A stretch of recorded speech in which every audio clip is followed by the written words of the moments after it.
In this video, we're going to continue our discussion about morphology, and we're going to talk about verbs, and verbs are action words. So in ASL, there are 3 different types of verbs that we will talk about for the rest of this video.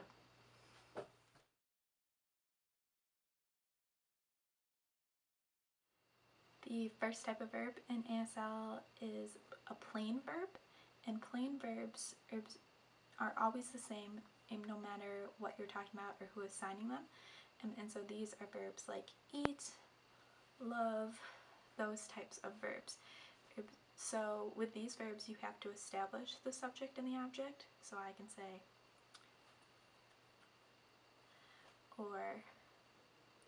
but I have to include me and what I love. I could do that sort of thing.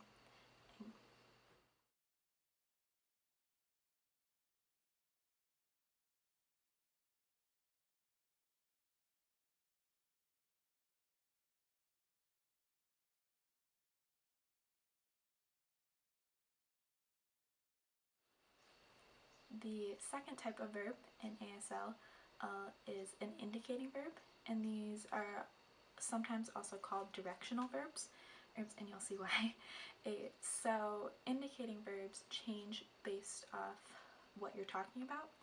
So the best way to explain this is to give an example. So if I say,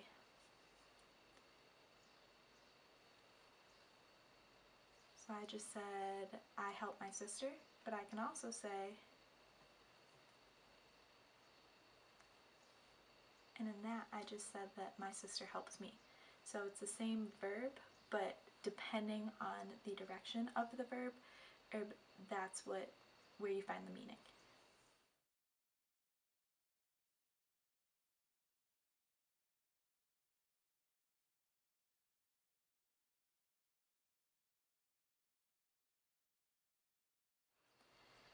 The last type of verb in ASL is depicting or classifying verbs, and these verbs use classifiers to show where things are in space or what things look like.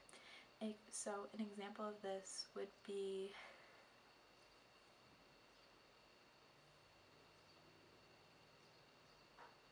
so I just said that the man's next to the car, but I established that I was talking about a car, then used the classifier, and then a man and where he was, so he's next to the car. And that is how you use classifying verbs in ASL.